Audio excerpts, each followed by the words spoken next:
Number 5, tell the gospel as story. I've just got their sign up and do the Bible storytelling course at Wycliffe. They've got a weekend course on this. I'm trying to give you, in 10 minutes, what takes these guys 6 hours to do. All right, so I can't do it justice. But I really think this is a new way that Australians talk. I've put there that most Aussies, 4 out of 5 Aussies, are concrete relational thinkers.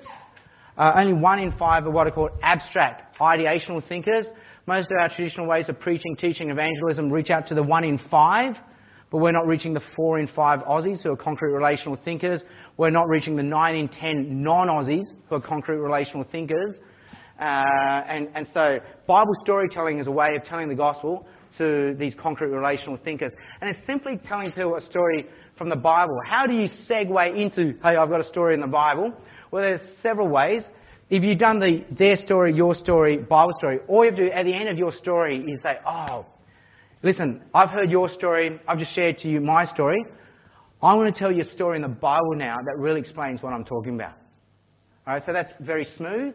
I've got other friends, all they do is say, people say, hey, what do you do for a living? Rather than say, I teach at a Bible college, or I'm a full-time youth minister. What is that? You know, they say, hey, I'm learning to tell stories. Bible, otherwise you got all these problems with theology of the Word of God, but let's not get into that. Okay, so you just tell them a story from the Bible. Hey, would you like to hear a story? One day, Jesus got out of the boat, and at the lake, there was a whole crowd waiting for him. And in the crowd was a man called Jairus. And he was the leader of the local Jewish place of worship. And he fell down at Jesus' feet. And he begged Jesus to come to his home because he had a girl of 12 years old who was dying. So Jesus went along and the whole crowd followed Jesus. In the crowd was a woman. And she'd been bleeding for 12 years and couldn't get healed. And she snuck up behind Jesus. And she just touched the edge of his cloak. And immediately the bleeding stopped. And Jesus stopped. He said, who touched me? And Jesus' disciples say, what do you mean who touched you? The whole crowd is touching you. And Jesus said, no, someone touched me. I could feel healing power come out of me. And that's when the woman realised she couldn't hide anymore. And so in front of everyone, she fell at Jesus' feet. And she explained to everyone how she had touched Jesus and she'd been healed. And Jesus said to her, daughter, because you trusted in me, you've been healed. Now go in peace. And that's when a messenger from Jairus' house caught up with him and said, don't bother the teacher anymore. Your daughter is dead. And Jesus said, don't be afraid. Just trust and she will be healed. So they got to Jairus' house and Jesus brought in the parents and just 3 of his closest followers into the house. And the house was filled with people weeping and wailing for the dead girl. And Jesus said, stop weeping. She's not dead. She's just asleep. And they laughed at Jesus because they knew she was dead. Jesus came to the girl, grabbed her by the hand and said, my child, get up. And her life returned and she got up. And Jesus said, get us something to eat. And the parents were overwhelmed.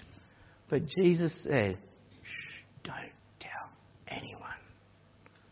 All right, so you just told them a story from the Bible. It's got the gospel in it. You've just told them the whole gospel. Pick a story from the Bible, you told it. And then what you do now then is you work them through some questions. Work them through. So again, they're not silver bullet questions. You don't do this way, it's the wrong way. No, these just... Through time, missionaries have worked out that these questions are usually the most helpful ones to ask. You ask them, well, what did you like about the story? And that's a safe question to ask. They can't get that one wrong. What did you like? It doesn't matter what they like. Oh, you like Jesus got out of a boat? Fine. You know, it's just they like it. Yeah, fine. No problem. And then the next one is, what questions might someone have about this story? So rather than say, what don't you understand, which is very confrontational and shaming, so they say, what questions do you think someone might have about this story? And then just let the questions hang.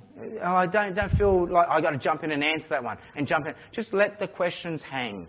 So what questions might people have about this story? And then let them rattle off some questions. And then you say, hey, what do you think the story... And again, because there's no wrong question. There's no wrong question. There's no dumb question. So now they're feeling good. 2 out of 2. They don't feel like an idiot. 2 out of 2. And this is better than the traditional inductive Bible storytelling method where you ask a question and there's silence. because it's either too easy or too hard. It's patronising, or it's just simple comprehension, or is it guess the answer in the leader's head? If I don't get it right, they go, why, yeah. You've been coached for the right answer, and everyone feels like a primary school kid at that moment. So the point is, people can talk and they're safe. They're not going to be shamed. There's no wrong answer. So for the first two, the next one is, what do you think the story teaches us about Jesus or God? What do you think the story teaches us about people? And this is all in the notes in front of you, these 5 questions. And finally, what do you think God might be telling you in the story? And, the schools of thought vary. Some say you've got to answer the questions. But many schools of thought just let the questions hang. And even when they say, what does it teach us about Jesus or God? No need to correct them yet. Because it's not about correcting them. It's just seeing they've heard the story. And then finally, what did you learn? And then they may want to hear another story. So you can use a one-on-one personal evangelism. A lot of people do. I've started using this method now whenever I'm asked to speak at schools, camps. I did a Crusader ski camp last year, and at the lunchtime talks, this is what I did. I went through 4 different stories from Jesus, and we just used this format when they went into the small groups.